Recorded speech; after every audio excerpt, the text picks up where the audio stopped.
오늘 이삭과 리브가의 결혼이라는 제목으로 우리가 말씀을 한번 묵상해 보겠습니다. 미국에 한인 교회가 있습니다. 그죠? 미국에도 한인들이 참 많아서 한인 교회가 있는데요. 그 한인 교회에서 목회하시는 어떤 목사님의 얘기입니다. 이 목사님이 이제 미국에 가서 교회를 이렇게 하고 있는데요. 그 부친이 이제 나이가 있다 보니까 아들을 따라서 이렇게 미국으로 갔습니다. 그리고는 아들이 목회하는 교회에서 이렇게 함께 신앙생활을 하고 있습니다. 그런데 이분이 신앙생활 하신 지 그렇게 오래되지 않은 것 같아요. 그러다 보니까 우리가 믿음이 많다 적다라고 표현하기가 참 애매하지만, 그런데 이분이 이렇게 신앙생활 하신 지 얼마 되지 않아서 그렇게 신앙이 그렇게 깊지는 않은 그런 모습입니다. 그런데 참 좋은 게 뭐냐면 아들 목사님이 목회하는 교회에 이 아버지가 예배를 참석하면서 그냥 뒤에 앉을 수도 있잖아요. 그런데 이 아버지가 맨 앞자리에 와서 늘 앉는 겁니다. 그러니까 때로는 아들이 볼 때는 참 좋고, 그죠? 그런데 한 가지 흠이 있었습니다. 뭐냐면 어느 날부턴가 예배 앞자리에 와서 예배를 드리시면서 졸기 시작하시는 거예요. 그런데 졸기만 하면 괜찮은데 때로는 가끔씩 코도 막 고시는 거예요. 그러니까 아들 목사님이 설교를 하다가 아버지가 조는 걸 보는데 어떻겠습니까? 마음이. 그래서 그 모습을 보면서 참 예배 드리는 게 참 어떻게 보면 불편한 그런 모습이었습니다. 그래서 또 그냥 개인적으로도 좀 불편하지만 또 목사님이 또 교인들을 볼 때도 참 미안한 거예요. 그죠? 그래서 아버지를 위해서 이 아들 목사님이 하나의 결단을 내립니다. 어떤 결단을 내리냐면 그 주일에 와서 예배 드리는데 보니까 한 아이가 초등학생, 우리로 보면 한 초등학생쯤 되는 것 같아요. 그래서 그 아이가 매주 와서 이렇게 예배를 참 잘 드리는 거예요. 그래서 아이에게 가서 얘기를 합니다. 저 앞에 앉아 계시는, 예배 때마다 늘 앞에 앉아 계신 할아버지 옆에 가서 앉아서 예배를 드리면 좋겠다. 그리고는 혹시라도 할아버지가 설교 시간에 좋으시면 좀 깨워달라라고 얘기를 합니다. 그런데 그냥 얘기한 게 아니라 하나의 조건을 내겁니다. 만약에 할아버지가 예배 시간에 좋은 것을 깨우면 내가 매주 $1씩 너에게 주겠다. $1 얼마입니까? 1,000원 정도 돼, 1,000원 조금 더 되니까 아이는 괜찮잖아요. 예배 때 와서 예배 드리고 앉아서 그냥 할아버지 자면 흔들어서 깨우고 자기도 예배 드리면서 그렇게 1,000원을 받으면 참 좋은 거예요. 그래서 매일 그렇게 이제 $1씩을 약속을 하고 그렇게 예배 때마다 주일에 와서 할아버지 옆에 앉아서 이렇게 좋으시면 깨우고 그렇게 했습니다. 그래서 몇 주 동안은 이 목사님이 전혀 부담 없이 이제 설교를 하시고 예배를 잘 드렸습니다. 그런데 한 몇 주가 좀 지나가니까 또 아버지가 좋으시는 거예요. 좋으시고 또 코도 고시고 그러는 거예요. 그래서 예배를 마치고 목사님이 그 아이에게 물어봤습니다. 왜 할아버지를 깨우지 않았느냐? 라고 물어봤습니다. 그러니까 이 아이가 하는 얘기가 참 대단합니다. 할아버지가 예배 시간에 혹시라도 내가 졸더라도 깨우지 말아라. 그런데 내가 조건을 하나 제시하겠다. 뭐냐? 내가 혹시라도 내가 졸 때 네가 깨우지 않으면 내가 매주 $3씩 주겠다. 그래서 이렇게 서로 간에 어떻습니까? 참 승립이 잘 된 거죠. 그래서 $1 받는 것보다는 $3 받는 게 더 많은 이익이잖아요. 그래서 이 아이가 할아버지를 깨우지 않은 겁니다. 어떻습니까? 아이들도 이렇게 돈에 대해서 참 민감하잖아요. 그죠? 우리 또 아이들 다 이렇게 장성했지만 우리 성도님들 어릴 때 보면 특히 평소에는 용돈을 잘 못 받다가도 명절에 보면 아이들이 용돈을 많이 받잖아요. 그러면 어떤 일이 벌어집니까? 부모님들은 그 용돈을 부모님에게 맡기라고 얘기합니다. 그런데 아이들은 잘 안 맡기려고 그러죠. 이유가 있잖아요. 왜 그런지. 어머니나 아버지 손에 들어가면 안 나온다라는 인식이기 때문에 용돈을 받으면 잘 안 맡기려고 합니다. 자, 많은 사람들이 어떻습니까? 이 돈에 대해서 참 약합니다. 저도 마찬가지고요. 사람은 다 똑같습니다. 목사라고 해서 돈에 대해서 돌 보듯이 황금을 돌 보듯 하는 그런 사람은 정말 몇 명 없을 거예요. 저도 돈을 좋아하고요. 그래서 항상 저도 제 용돈은 악착같이 받아냅니다. 그래서 제가 쓸 수 있는 범위는 쓰지만 제 용돈을 악착같이 하나도 안 빠지고 이제 철저하게 계산해서 잘 받아냅니다. 왜요? 돈은 다 좋은 것이기 때문에. 그런데 우리가 한 가지 생각해 볼 게 있습니다. 정말 소수의 사람을 제외하고는 우리가 이 돈의 물질에 참 약합니다. 그래서 내가 손해보는 것을 참 싫어합니다. 그러기에 오늘 우리 성도님들이 한번 생각해 보기를 원하는 것은 내가 예수님을 믿는 이 믿음의 삶을 살면서 무엇이 더 중요한가를 한번 생각해 보시기 바랍니다. 주님께서 우리에게 말씀하신 것도 있고 또 바울은 이렇게 얘기했잖아요. 돈은 일만하게 뿌리다. 돈이 정말 나쁘다라고 얘기하는 이유도 있지만 그러나 돈이 없으면 우리가 살아가는 삶에 참 불편합니다. 그죠? 그것을 이 가난한 과부가 자기의 전 재산 2렙돈을 하나님 앞에 예물로 드리는 같은 정말 그런 마음으로 우리가 물질을 대한다면 문제가 없겠지만 그렇지 않다면 이 돈으로 인해서 참 많은 사람들이 시험에 빠지고 어려움을 겪습니다. 그래서 오늘 우리가 이 말이 어떻게 보면 참 우스운 얘기잖아요. 1달러 줄 테니까 자기가 그 일을 수행하다가 또 3달러를 받게 되니까 또 다른 일을 수행하는.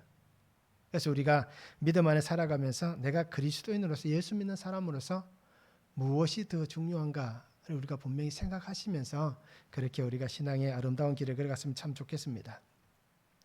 오늘 말씀을 한번 보시기 바랍니다. 우리가 계속해서 말씀을 보아서 이해가 되시겠지만 라반과 부두엘은 뭐라고 얘기합니까? 이 일은 하나님께로부터 말미암은 것이다 라고 얘기를 합니다. 자, 그래서 자신들은 가부를 얘기할 수 없다 라고 얘기를 하며 모든 것을 리브가에게 일임합니다. 자, 그런데 그 일을 통해서 어떤 일이 벌어집니까?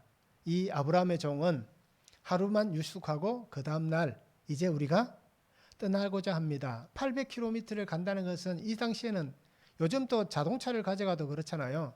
꼬박 하루를 가야 되는 시간입니다. 그런데 이 800km를 이 당시에 낙타를 타고 걸어간다 생각하면 오랜 시간이 걸리는 겁니다. 그래서 이제는 이제 가야 되겠다. 이제 더 이상 지체하면 안 된다.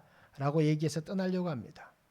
그런데 리브가는 이 종의 마음을 잘 알고 자신도 결단을 해서 우리가 가겠습니다.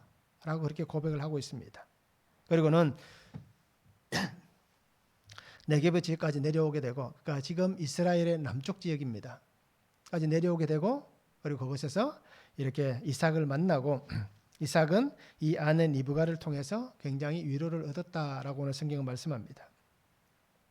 첫 번째는 하나님께로부터 되어진 일이다라고 말씀합니다. 50절에서 53절입니다. 라반과 부두엘이 대답하여 이르되 이 일이 여호와께로 말미암았으니 우리는 가부를 말할 수 없노라. 리브가가 당신 앞에 있으니 데리고 가서 여호와의 명령대로 그를 당신의 주인의 아들의 아내가 되게 하라. 아브라함의 종이 그들의 말을 듣고 땅에 엎드려 여호와께 절하고 은건 폐물과 의복을 꺼내어 리브가에게 주고 그의 오라버니와 어머니에게도 보물을 주니라 라고 말씀합니다. 하나님께서 이 길을 인도하셨기 때문에 또 예비하셨기 때문에 우리가 이렇게 순조롭게 은혜를 경험하고 있다라고 고백합니다. 그러면서 지금까지 되어졌던 모든 일들 그것을 분명히 함께 나누고 있잖아요. 그러면서 이 일은 정말 내가 결정해서 된 것도 아니고 하나님께서 우리를 이곳까지 인도해 주셨기 때문에 이 놀라운 은혜를 지금 우리가 경험하였습니다라는 것을 이 종은 얘기합니다. 그러면서 이제 우리가 이 모든 일들을 통해서 정말 결혼이 성사되도록 만들어야 됩니다. 그래서 이 아브라함의 종은 이제 이 리브가를 데리고 가겠습니다. 결혼하기를 원합니다. 라고 그렇게 요청을 합니다. 그러니까 라반과 부두엘은 뭐라고 얘기합니까? 그 얘기를 다 듣습니다. 그러면서 이들의 고백도 마찬가지입니다. 이 되어진 일이 하나님께로부터 말미암아 된 것이기 때문에 우리는 이 결혼의 문제에 있어서 이렇다 저렇다 가부를 말할 수 있는 입장이 아니다. 하나님께로부터 온 것이기 때문에 이 모든 결정을 이제는 리브가가 하는 것이 맞다라고 그렇게 얘기를 합니다. 그러면서 만약에 리브가가 결정을 하기만 하면 당신이 원하는 대로 그 주인의 아들의 아내가 되게 하라 라고 그렇게 얘기를 합니다. 그래서 종은 이 모든 되어진 일을 통해서 하나님 앞에 영광을 올려드립니다. 그런데 분명한 것은 어떻습니까? 이제 결정할 시간이 된 겁니다. 하나님께서 이것을 순조롭게 인도해 주셨기 때문에, 기도한 대로 순조롭게 인도해 주셨기 때문에 이제는 남아있는 시간들이, 그죠? 지금까지 순조로웠다면 남아있는 시간도 순조롭게 진행되기를 원하는 겁니다. 그래서 모든 것을 하나님께로부터 되어진 것이다 라는 이 고백을 함께 나누었기 때문에 이제 이 문제가 깨끗하게 풀려져 가는 겁니다. 그런데 이 시대 상황을 우리가 한번 생각한다면 이 라반과 부두엘이 얘기한 것을 참 이해하기 힘든 장면입니다. 왜냐하면 고대 사회는 이 결혼의 문제에 있어서, 특히 어떻습니까? 여인의 결혼의 문제에 있어서는 그 주도권이 누구에게 있습니까? 본인에게 있는 게 아니라 아버지에게 있습니다. 만약에 아버지가 이 결혼의 문제에서 주도권이 행사해야 되는데 아버지가 안 계시다면, 가족 중에 오빠가 있다면 그 오빠가 그 주도권을 가지는 겁니다. 이것이 고대 사회의 결혼의 모습입니다. 특히 딸을 시집 보낼 때는. 그런데 어떻습니까? 이 두 사람은 자신들의 고난임에도 불구하고 그 고난을 누구에게 일임합니까? 시대적으로는 참 이해하기 어려운 자기의 딸, 여동생에게 그 결정권을 일임해 주고 있습니다. 그러면서 만약에, 그죠? 통상적으로는 만약에 딸이 나가서 내가 이 사람과 결혼하겠습니다 라고 하고 그 사람을 데려온다면 어떻습니까? 이 시대 상황을 보면 결혼을 허락하지 않는 겁니다. 딸이 원하는 대로 시집을 보내는 게 아니라 부모가 원하는 대로 시집을 보내는 겁니다. 그런데 지금은 반대의 상황을 지금 보여주는 것입니다. 그래서 고난을 가지고 있는 사람들이 어떻습니까? 그것을 결정하는 것인데 그 고난을 오늘 리브가에게 넘겨주는 것입니다. 그러면서 정말 당사자가 어떤 마음을 가지고 있는지를 더 중요하게 여기고 있습니다. 그런데 오늘 분명히 한 가지 다시 보시기 바랍니다. 결혼은 오늘날도 결코 쉬운 문제가 아니잖아요. 그죠? 결혼에 있어서 그냥 쉽게 생각하고 쉽게 결정해 주지 않습니다. 그런데 오늘날도 이렇게 쉽게 결정하지 않는 이 결혼의 문제가 이 시대에 특히 낯선 곳에서 사람이 찾아왔습니다. 그런데 이 사람이 누구라고 얘기합니까? 나는 당신들의 친족 아브라함의 종이다라고 얘기를 합니다. 그런데 이 사람의 말을 신뢰하기가 어떻습니까? 쉽게 그래 당신은 아브라함의 종이다 라고 쉽게 신뢰할 수 있겠습니까? 본인의 입장이라면, 만약에 내가 그 입장이라면, 내가 라반이고 내가 부두엘이라면 또는 내가 리브가라면 한 사람이, 낯선 사람이 찾아와서 내가 아브라함의 종인데 우리 주인이 이곳에서 당신 라반의 집안에서, 그죠? 며느리를 구해오라더라 라고 얘기하면서 그렇게 얘기할 때에 누가 그것을 쉽게 수용할 수 있겠냐는 겁니다. 그리고 오늘 우리가 성경을 읽었지만 이렇게 쉽게 결정하고 갈 수 있는 문제가 아니라는 겁니다. 어떤 증명할 시간이 필요할 수도 있습니다. 정말 이 사람이 아브라함의 종인지, 그 가나안 땅에서 온 사람이 맞는지 그것을 증명하고 확인한 다음에, 그죠? 시간이 어느 정도 걸리더라도 정확하게 확인한 다음에 이 결혼의 문제가 해결되어져도 전혀 문제가 되지 않는 상황입니다. 그런데 오늘 성경은 어떻습니까? 그들은 이것에 대해서 그렇게 심각하게 생각하지 않는 것 같습니다. 어떻게 보면 이 아브라함의 종, 이 한 사람의 진실성, 또 그가 하나님 앞에 기도했던 모든 것, 또 그 가운데는 그 사람의 진실성도 담겨 있지만 그러나 그 속에서 역사하시고 이 문제를 주도하고 계시는 하나님의 섭리, 하나님의 역사하시는 그 은혜가 있기 때문에 정말 쉽지 않은 이 문제가 이렇게 쉽게 풀려져 가는 것입니다. 마음을 연다는 것은 쉽지 않습니다. 그런데 이렇게 쉽게 마음을 연다는 것은 우리가 상상할 수 없는 일이다라는 것입니다.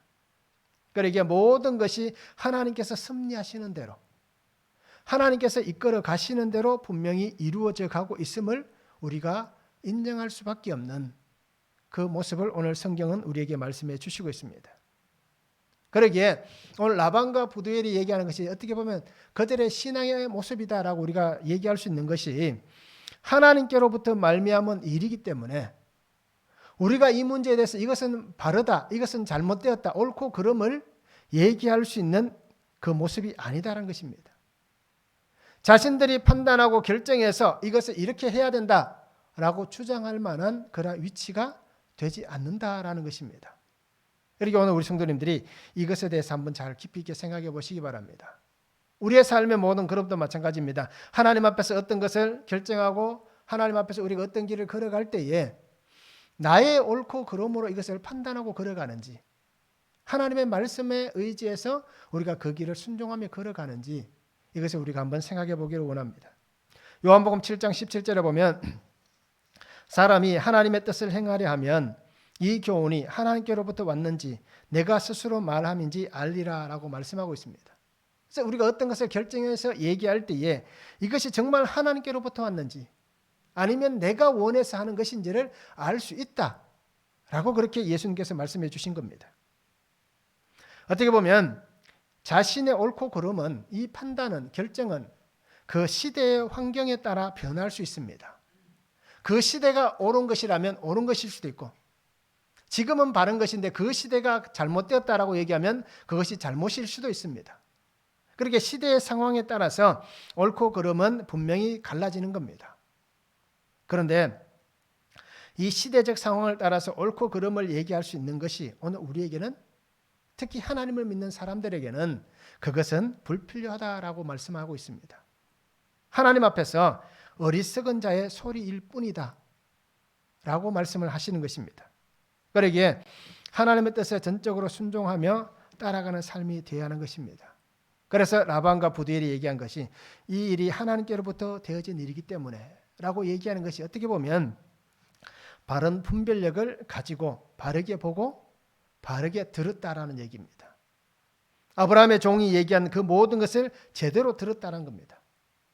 왜요? 하나님께서 그렇게 섭리하시고 만들어 가시기 때문입니다. 그리고 오늘 우리도 하나님 앞에서 바른 분별력을 가지고 바르게 보고 바르게 듣고 살아갈 수 있는 그런 신앙의 삶이 되면 참 좋겠습니다. 말씀 한번 적용해 보시기 바랍니다. 결혼에 있어서 나는 무엇을 가장 중요하게 생각하고 있습니까? 결혼의 조건. 이미 다 자녀들을 출가시켜서 그죠? 거기에 대해서 별로 생각이 이제는 옛날 얘기 때문에 별로 생각이 없는 분도 있겠지만 또 출가를 해야 될 자녀들이 있는 분도 있잖아요. 그러면 정말 나는 결혼의 조건을 무엇이 더 중요하다고 생각하고 있는지를 우리가 말씀을 통해서 한번 적용해 보면 좋겠습니다. 하나님의 말씀, 하나님의 뜻을 알면서도 나의 옳고 그름으로 판단하는 것은 무엇이 있습니까? 말씀을 듣고 말씀을 알았습니다.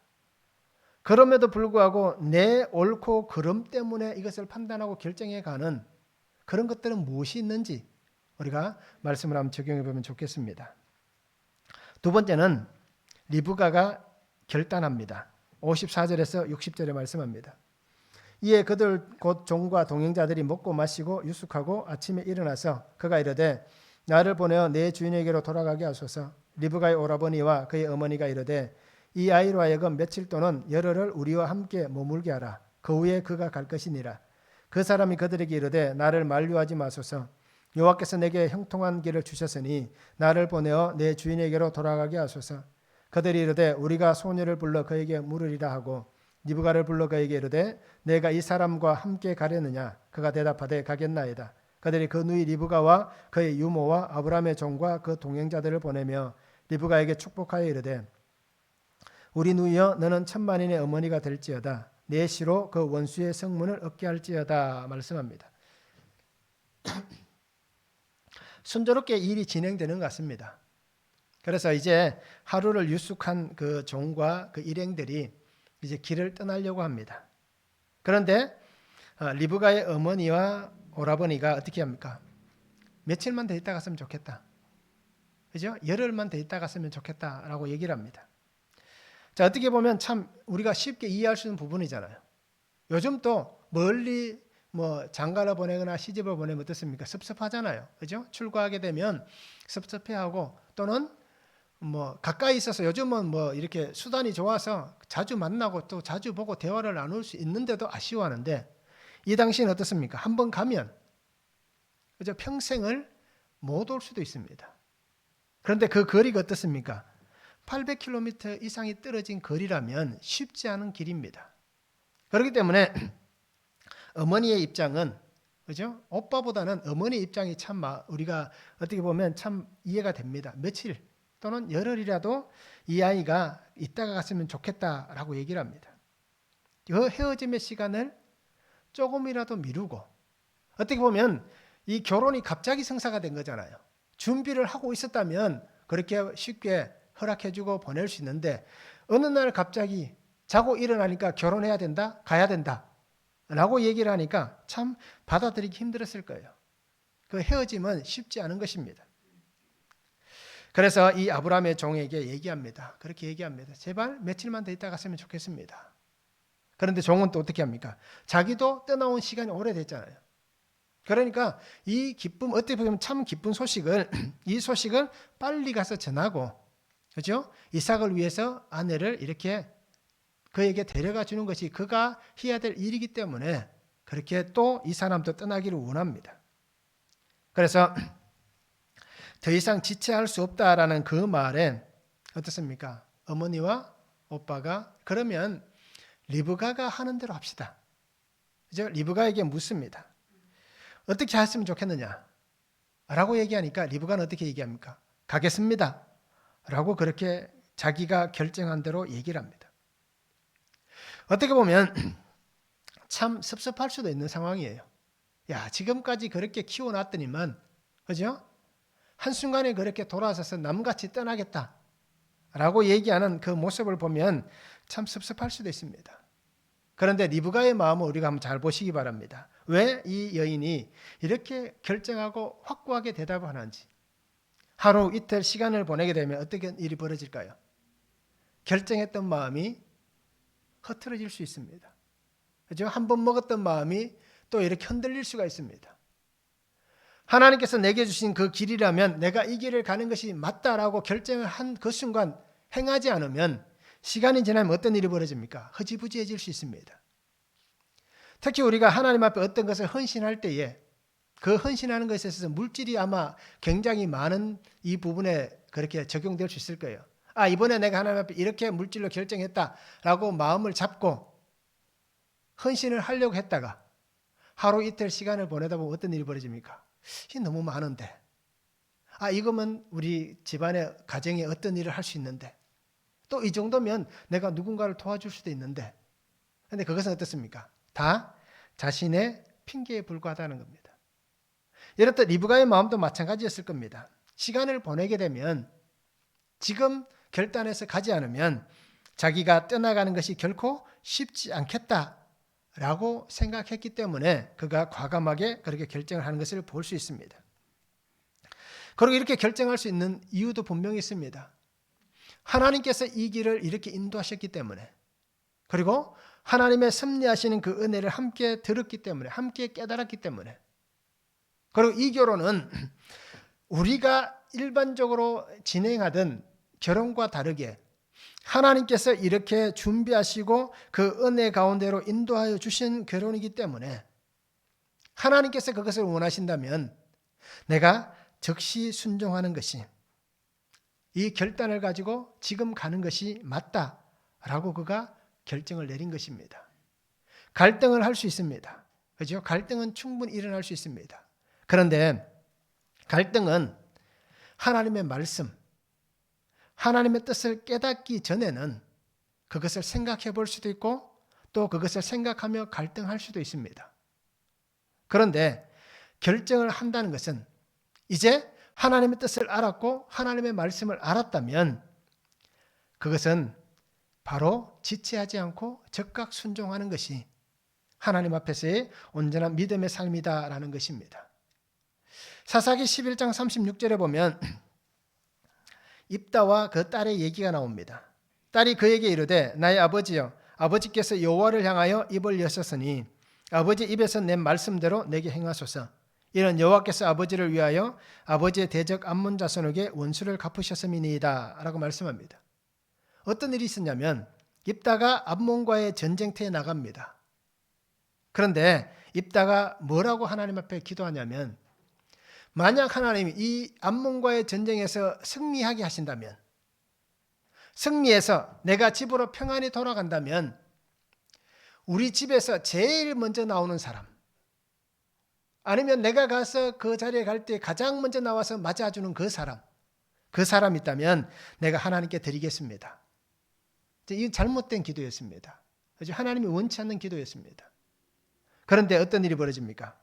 그의 무남 동료가 아버지가 전쟁에서 승리하고 돌아온다니까 제일 먼저 뛰쳐나왔습니다. 바로 그 말씀이 11장 36절입니다. 딸이 아버지에게 얘기합니다.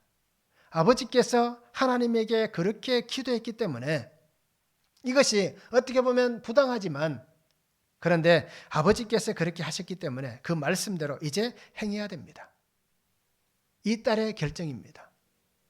자신의 생명을 잃는 그 순간에도 하나님 앞에서 결정이 그렇게 됐다면 내가 즉각 순종하겠습니다 라고 그렇게 고백하고 있는 것입니다. 결단은 자신의 현재를 포기하는 겁니다. 그래서 하나님이 준비하신 또 다른 자리로 나아가는 것이 결단입니다. 지금 내 자리가 어떠하든지 상관없이 그 자리를 포기하고 하나님께서 나를 위해서 예비하신 또 다른 자리, 하나님의 말씀의 자리, 그 자리로 나아가는 것이 바로 결단입니다. 그래서 리브가는 이 결단을 통해서 하나님 앞에서 온전하게 자기의 걸음을 걸어가고 있습니다. 이것이 리브가의 믿음의 결단입니다. 그래서 오늘 우리 성도님들도 믿음 안에 살아간다면 리브가와 같이 이렇게 말씀이 들려지고 말씀이 깨달아진다면 말씀을 붙잡고 즉각 순종할 수 있는 그런 은혜의 삶을 우리가 살았으면 좋겠습니다. 왜요? 하나님께서 그 은혜의 길로 우리를 인도해 주실 것이기 때문입니다. 말씀을 한번 적용해 보시기 바랍니다. 나는 미련 때문에 머뭇거리거나 또는 떠나지 못하는 어떤 것들이 있습니까? 그렇다면 왜 내가 미련을 버리고 즉시 떠나지 못하는지, 그죠? 그것을 한번 생각해 보고 묵상해 보면 좋겠습니다. 그리고 정말 지금 또 미련을 버리지 못하고 떠나지 못하는 그 자리가 어떤 자리인지를 우리가 말씀을 한번 적용해 보시기를 바랍니다. 그 또 한 가지는 결단을 했다면 나는 즉시 순종합니까? 아니면 이것만 하면서 아니 이번만이라고 얘기하면서 머뭇거리고 있지는 않습니까? 어떻습니까? 우리의 마음은 어떤지를 한번 오늘 말씀으로 적용해 보면 참 좋겠습니다. 세 번째는 아름다운 만남이 완성이 됩니다. 61절에서 67절입니다. 리브가가 일어나 여자 종들과 함께 낙타를 타고 그 사람을 따라가니 그 종이 리브가를 데리고 가니라. 그때 이삭이 부엘라 헤로이에서 왔으니 그가 네게브 지역에 거주하였음이라. 이삭이 저물 때에 들에 나가 묵상하다가 눈을 들어보매 낙타들이 오는지라. 리브가가 눈을 들어 이삭을 바라보고 낙타에서 내려 종에게 말하되 들에서 배회하다가 우리에게로 마주오는 자가 누구냐? 종이 이르되 이는 내 주인이니이다. 리브가가 너울을 가지고 자기 얼굴을 가리더라. 종이 그 행한 일을 다 이삭에게 아뢰매 이삭이 리브가를 인도하여 그의 어머니 사라의 장막으로 드리고 그를 맞이하여 아내로 삼고 사랑하였으니 이삭이 그의 어머니를 장례한 후에 위로를 얻었더라 라고 말씀합니다.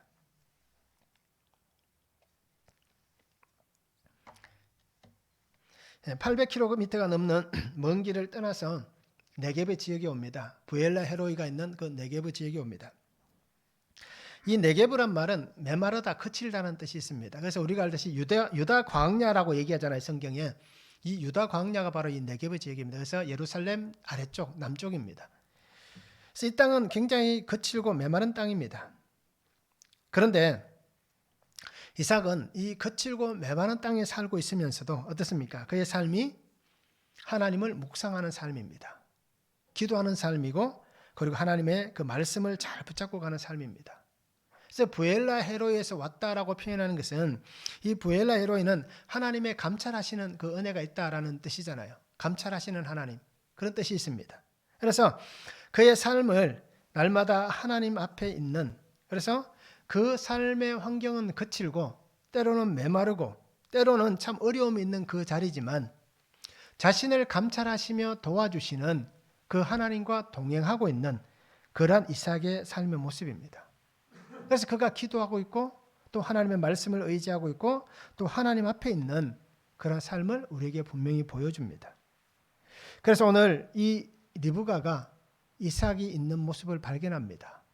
그리고는 종에게 묻잖아요. 저 사람이 누구냐라고 물어봅니다. 그때 당신의 남편이 될 이삭입니다 라는 얘기를 들었을 때에 그가 이삭을 바라보면서 낙타에서 내렸다라고 성경은 얘기합니다. 자, 여기서 낙타에서 내렸다라는 이 뜻은 이삭을 향하여서 존경의 마음을 표현하는 것입니다. 그래서 뭐 이삭을 향하여서 뿐 아니라 어떤 사람을 향해서 존경한다라는 그 마음, 자기의 마음을 드러낼 때에 이렇게 뭐 말에서 내린다든지 낙타에서 내린다라는 표현을 씁니다. 그래서 사무엘상 25장 23절에 보면 아비가일이 다윗을 만날 때 이런 행동을 합니다. 그리고 열왕기하 5장 21절에 보면 나아만이 그죠? 그 엘리사의 종을 만날 때에 어떻게 합니까? 그 수레에서 내렸다라고 얘기를 합니다. 그리고 여호수아 15장 18절에 보면 악사가 시집을 가면서 자기 아버지 갈렙에게 어떤 얘기를 할 때에 말에서 내렸다라고 할 때 이런 표현을 쓰고 있습니다. 이것은 자기가 얼마나 상대를 존경하고 있는지 그 자기의 행동을 보여주는 것입니다. 그러면서 리브가는 오늘 성경 보니까 너울로 가렸다라고 얘기합니다. 얼굴을 너울로 가렸다라고 얘기합니다. 그런데 이 너울이라는 것이 우리가 생각할 때 면사포라고 생각하시면 됩니다. 그래서 면사포는 어떻습니까? 얼굴을 가리잖아요. 결혼할 때 보면. 그런데 이 너울은 실제로는 이 면사포보다 좀 큽니다. 그래서 몸의 한 상체를 덮을 수 있는, 얼굴만 가리는 것이 아니라 몸의 상체까지도 가릴 수 있는 그러한 어떻게 보면 옷이다라고 표현하기는 그렇고 그 천이다라고 우리가 이렇게 생각하시면 됩니다. 그래서 이 이삭과 리브가는 이 광야에서 드디어 만남을 갖습니다. 그리고는 두 사람은 그 시간들을 이제 함께 보내는 부부가 됩니다. 그래서 하나님은 이 이삭과 리브가의 결혼을 하나님께서 인도해 주신 것입니다.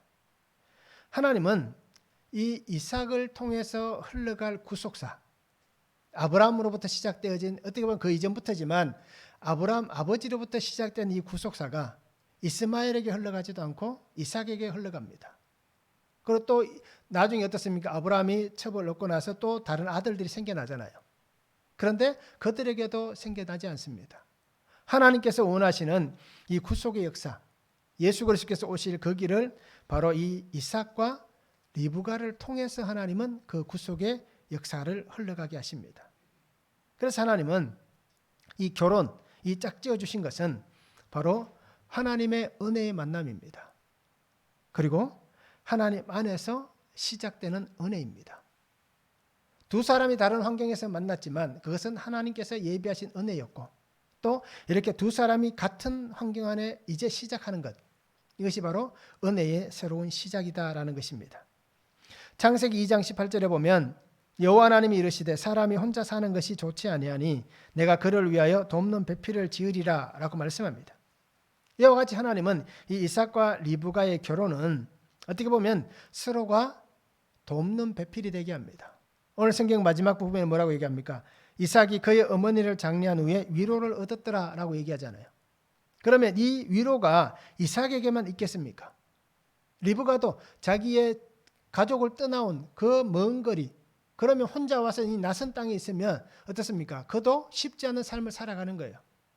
이 위로를 얻었다는 얘기는 이삭만 위로를 얻었다는 것이 아니라 두 사람이 같은 위로를 얻었다라고 우리가 볼 수 있는 것입니다.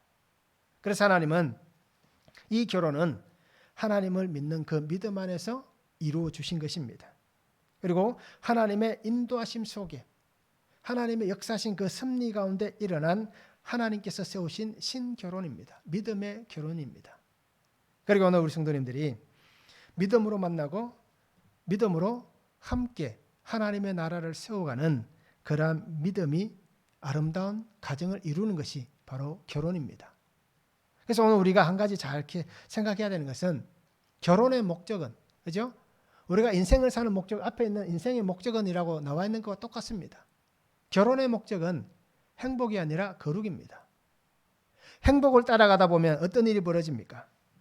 그 행복을 찾다 보면, 서로가 행복을 찾다 보면 결국 그 행복을 찾지 못하다 보니까 갈라질 수도 있는 환경이 생깁니다.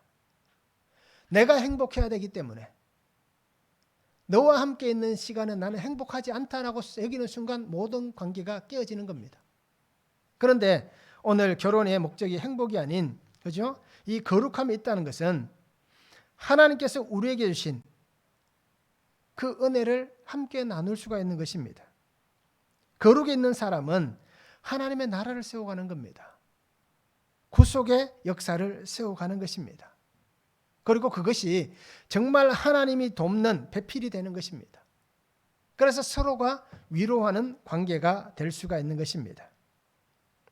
하나님께서 이 리브가, 이 이삭을 도와주셨기 때문에, 그들을 통하여서 하나님이 원하시는 그 가정을 세우기를 원하셨기 때문에 이들을 만나게 하셨고, 그들을 통하여서 이 구속의 역사가 멈추지 않고, 그죠? 계속해서 흘러가게 하시는 것입니다. 하나님께서는 이 구속의 은혜를 오늘 우리 가정에도 세우기를 원하십니다.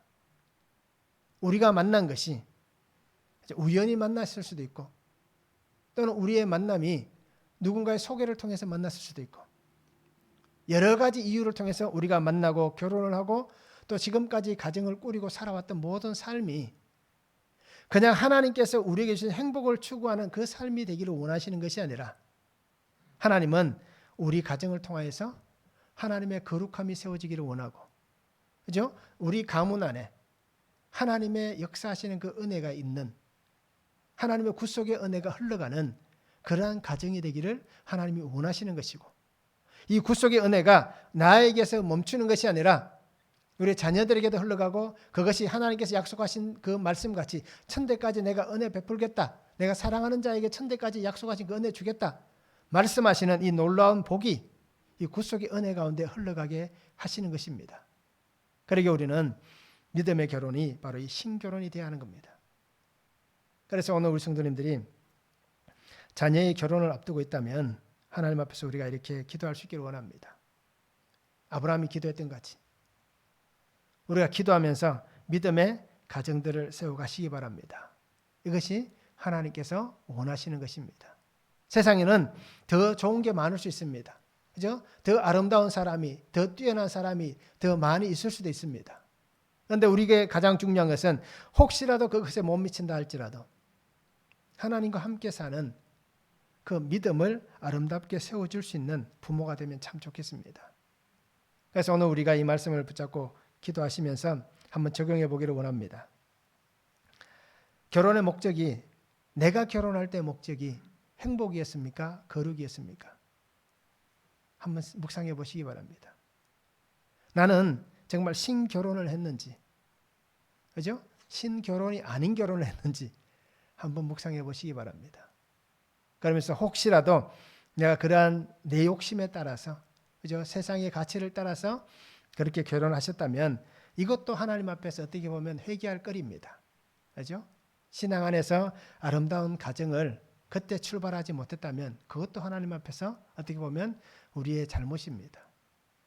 또 중요한 게 한 가지가 있습니다. 교회를 다닌다고 해서 다 신결혼은 아닙니다. 이것도 한 가지 우리가 분명히 생각해 보시기 바랍니다. 정말 믿음 안에서 하나님께서 우리에게 주신 이 은혜 안에서 내가 그렇게 결정하고 결혼했는지 적용해 보기를 원하고요. 혹시라도 아직 우리 자녀들 가운데 결혼하지 않은 자녀들이 있다면 그들의 결혼의 목적을 내가 행복에 둘 것인지 거룩에 둘 것인지를 우리가 한번 묵상해 보시길 바랍니다. 그리고 또 한 가지는 감찰하시는 하나님의 은혜를 생각하시면서 정말 내가 하나님 뜻을 구하며 기도하고 있는지, 그죠? 나를 늘 감찰하시는 하나님, 그 하나님을 생각하고 있는지, 또 그 뜻을 구하고 있는지 우리가 한번 적용해 보면 참 좋겠습니다. 하나님의 뜻 안에서 되어진 일로 이렇게 고백했습니다. 그래서 이 구속사가 흘러가는데 그들은 다 쓰임을 받았습니다. 그리고 하나님의 은혜 안에서 하나님께서 택하신 그 신결혼이 이루어졌습니다. 그래서 가정은 예수 그리스도께서 오신 은혜의 터전입니다. 그리고 가정은 오실 예수 그리스도를 준비하는 은혜의 터전이 되어야 하는 것입니다. 그리고 오늘 성도님들이 그 속에 하나님의 거룩한 임재가 있는 그 복된 삶을 나도 살고 우리의 자녀들도 그렇게 살아가게 하시기를 바랍니다. 그래서 결혼은 행복의 추구를 위한 것이 아닙니다. 행복하기 위해서 결혼하는 것이 아니라 하나님 주신 그 사명을 함께 이루어가며 구속사의 삶을 살기 위한, 거룩을 위한 결혼이다 라는 것을 우리가 잊지 않았으면 참 좋겠습니다. 그래서 우리의 자녀들이 믿음 안에서 이렇게 신결혼할 수 있도록 그렇게 믿음의 길을 우리가 잘 걸어갈 수 있는 그런 삶이 되면 참 좋겠습니다. 기도하시겠습니다. 사랑의 아버지 하나님 감사합니다. 오늘도 우리에게 주신 말씀을 바라봅니다.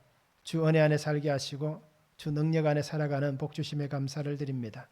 아버지 하나님 주신 말씀을 잘 붙잡게 하시고 오늘 이삭과 리브가의 결혼을 통하여서 하나님께서 이렇게 행하신 일이기 때문에 우리는 가부를 말할 수 없다라고 얘기하는 것 같이 아버지 하나님 우리가 믿음 안에 결정하고 믿음 안에 결단하고 믿음으로 순종하며 나아갈 수 있는 귀한 삶이 되게 하시고 먼저는 하나님 앞에서 믿음의 아름다운 가정을 세워가는 그런 복된 삶이 되도록 역사하여 주시옵소서. 하나님께서 그 걸음을 인도하여 주실 것이기 때문에 우리가 하나님께 맡기고 기도함으로 하나님 뜻이 아름답게 세워지고 하나님께서 역사하시는 은혜의 터전이 되게 하시고 오신 하나님의 그 은혜가 있는 터전 또 오실 예수 그리스도를 맞이하는 그 은혜의 터전이 되는 이 가정들을 세워갈 수 있도록 아버지 은혜 위에 은혜를 다하여 주시옵소서. 그래서 믿음 안에서만 살게 하시고 믿음의 능력으로 살아가서 이 땅에 살면서 우리가 결혼을 행복을 위한 도구로 사용하는 것이 아니라 하나님께서 우리에게 허락하신 거룩을 위하여서 하나님의 나라와 그 사명을 위해서 특별히 구속사의 은혜가 흘러가서 영적 후사를 세워가는 그런 아름다운 가정들이 될 수 있도록 믿음의 놀라운 역사를 아버지 하나님 이루어 주시옵소서. 감사를 드리며 예수 그리스도의 이름으로 기도하옵나이다. 아멘.